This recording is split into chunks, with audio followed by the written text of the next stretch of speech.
What's up, guys? This is Coach Grant with First Down Training, and today we're going to be breaking down a route that all wide receivers need to learn how to run. So I hope this video helps you guys out. Hope it could teach you a few new things. But also, fellas, if you're a wide receiver and you would like a daily wide receiver on-field workout schedule that you can do for an entire month, check out that very first link in the description below for our 28-day on-field wide receiver workout plan. What you'll get access to is over 100 plus wide receiver drills with sets, reps, and a video example of each specific drill and how to do it, made into a schedule format for you. So check out that very first link below if you're interested, fellas. Let's get started with this video. So we're going to be going over a couple different routes, a couple different moves that we feel can get you separation in any situation. So this first one is going to be called a vertical set post route. So how do you use a vertical set? What is a vertical set? So let's play this thing full speed. This is a route from CeeDee Lamb. He's running a post against outside shade zone. Now this kind of almost looks like a corner post, if you will, but we call this move a vertical set. So a vertical set builds off of the fade route, right? So if I'm coming off and I have to run a fade route and I'm doing a fade against zone coverage where the DB's lined up maybe, a little bit outside shade, he's, in zone, I have to run a fade, but he's, 7 to 10 yards off. What do? I want to try to step on his toes the best I can, and I want to try to give a jab with my inside foot to the inside, trying to get him to sit on the post so I could slip behind. Now, that's a great way to run the fade, obviously, but it's also a great way to set up other routes, like a post route. So if I have to run a post and the DB's lined up outside shade like this, what's the main thing that I want to do? Why is he outside shade in the first place? He's outside shade because he's trying to prevent the outside route. He doesn't want to give up the fade, the out route, the comeback route. He's got safety help to the inside, and he's trying to force us to the safety help. So if you're running a route like a post, what a lot of people will do is they'll run up to this DB, just run to his inside, and then break to the post. He's going to get hands on you, force you to his safety help, and that is a very small window for the quarterback. So we have to threaten his leverage, and a vertical set is a great way to do that and make your route look like a fade. We want to pair our routes together and pair our releases together. So you see CeeDee Lamb, he steps on his toes here, he throws this jab to the inside. Everything about this needs to look like a post. We actually have to sell this and make it seem like we were trying to get this DB to crash to the post. So now I can work to something we call the blind spot, aka the DB's leverage. So when you can angle your stem to the blind spot off of that vertical set, it looks like you're just simply trying to run a fade. You're just trying to run around this guy, trying to go get to the pylon, and that's what can get him to widen, and that's what can give you more space and more separation on that post route. That is a great job from CeeDee Lamb, and then there you see, there's the safety help coming in, but we created a bigger window while using that vertical set move. So I'm going to play this thing again full speed, and then we're going to talk about Amari Cooper also using that same vertical set. I would assume that this is something that the Cowboys heavily emphasize in their individual drills, in their practice plans to build off of their routes. So we got Amari Cooper here. He is also running a post, but as you can see, it's a little bit different of an off-man coverage look. It's not your standard zone coverage where the DB is out here looking to the inside where you would want to try to threaten his blind spot. He is inside shade off-man coverage. How we know that it's off-man coverage and not zone is his eyes are on us. Anytime that you see a DB who's squared up like this and his eyes are on us, chances are that's probably off-man. If he is outside shade facing the QB with his eyes on the QB, chances are that's zone. So how would you guys run a post against this? Let's play this full speed. So Amari Cooper comes at him, uses a vertical set inside, and then attacks the outside shoulder. So it's the same type of move, just as different type of coverage, but it maintains the same timing with the quarterback.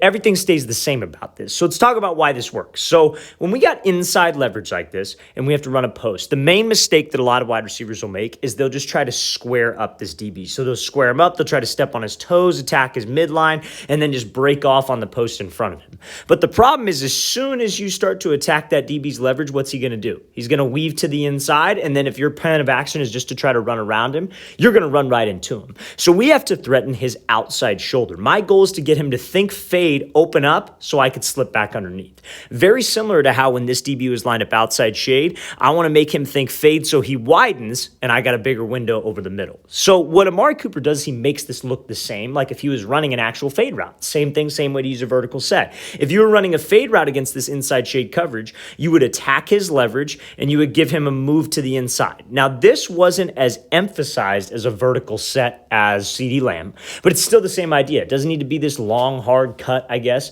but it's probably more beneficial if you do give it a harder cut because that will shoot you to the outside. And when you can stem, give that vertical set and set you back up to the outside for those 3 steps, and we sell with speed, I run with stride, my upper body's committed, that will get that DB to commit, and that can get us some separation back underneath on the post. So a vertical set post is a route that is going to make you an unguardable wide receiver, fellas. Let's play this thing again, full speed one more time.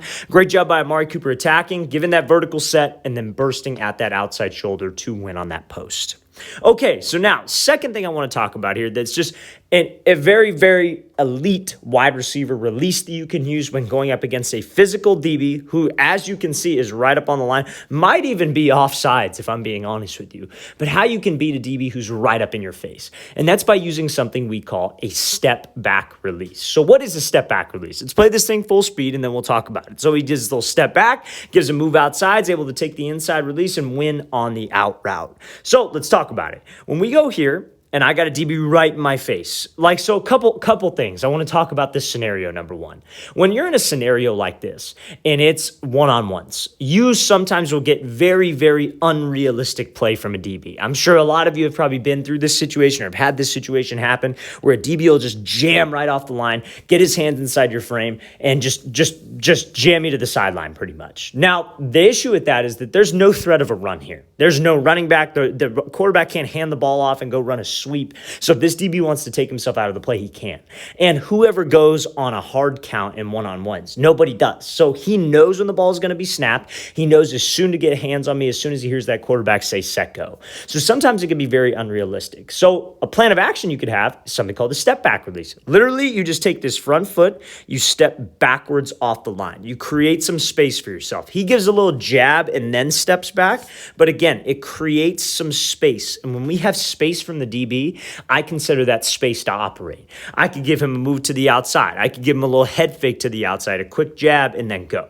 Do not abuse this move, though. We need to be very quick when I go with this step back release, because if I'm slow with this step back, like let's say he steps back and then he throws a jab outside, jab inside, jab outside, and then goes into the route, you're done. You lost. The DB's goal when he is in press coverage is to get hands and disrupt the timing of the QB. If we avoid the hand contact, but I'm not going anywhere and I'm not getting off the line, I'm not keeping timing with my quarterback, and the DB did his job. So we have to step back, avoid the hands, then let's get up into the route. It has to be a fast process or else this will not work. So let's play this thing again, full speed one more time. So great job here using this step back release. This will make you unguardable, fellas, if you can master this release. When that DB's right in your face, step back, create some space. Now, one other thing I want to mention is, like, let's say the DB is, like, let's say he's not offsides, and let's say he's like right up on the line though, and you're on the ball and it's one-on-ones. You know what you can do? Step off the ball, create some space for yourself. Because if he's right up on that line, he cannot cross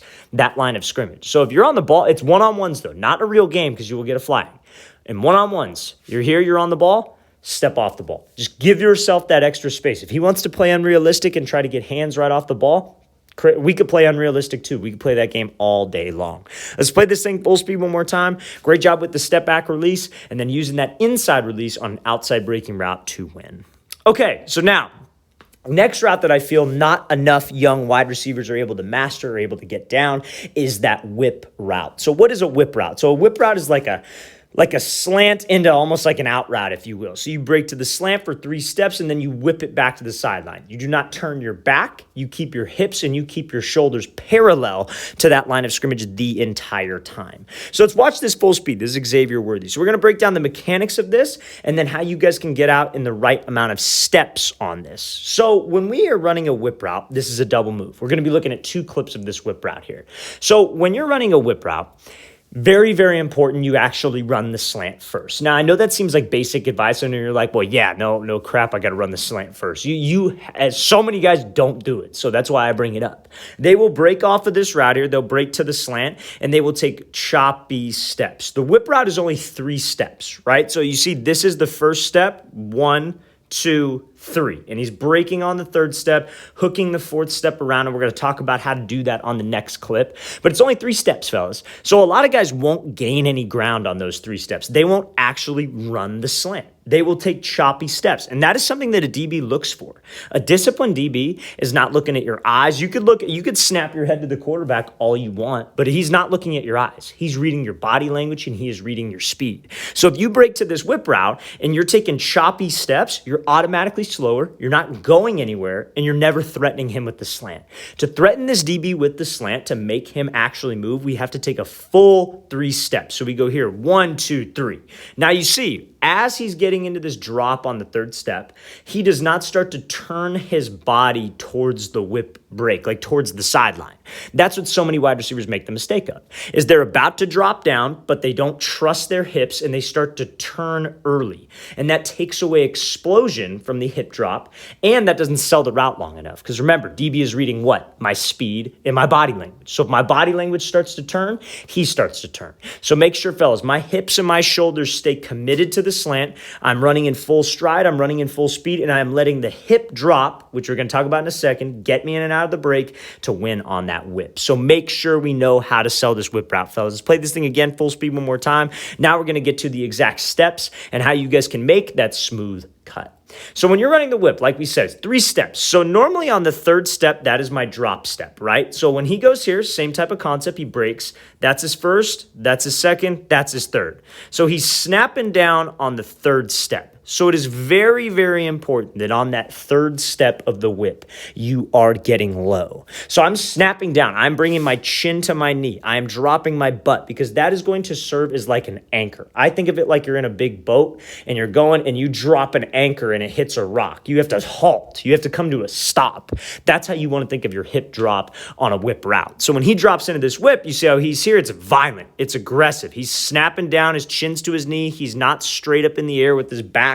His chin is not up in the air. He's getting low. Bringing that chin to your knee. There's a string attached to your chin. Somebody's pulling the string. So now when we snap on that third step, what does he do with the outside foot? He hooks it around. So you want to snap and then hook, because now you see how his shin angle is in a positive position. It's back on a 45 towards the sideline. So when you get low, that brings you to balance. When you hook, that puts yourself in a position where you could push off of that hook leg, and you being violent with your hips creates energy. You having the right foot placement by hooking that leg around creates power, so you could actually drive off of it and accelerate back to that sideline. So that is a textbook route right there. That is how you get out of that whip in 2 steps specifically. Let's play this thing again, full speed one more time. Great job being patient, bursting to the whip, snapping, and then hooking around to get out. All right, fellas, I really want to thank you for watching. I really appreciate it. If you guys have any questions at all, don't hesitate to leave those in the comment section below. Always appreciate the feedback. It's always great to hear from you guys. And again, fellas, if you'd like a 4-week wide receiver field workout program, all the drills you need to do to become a better route runner and a better receiver, check out that very first link in the description below. I'll see you guys next time.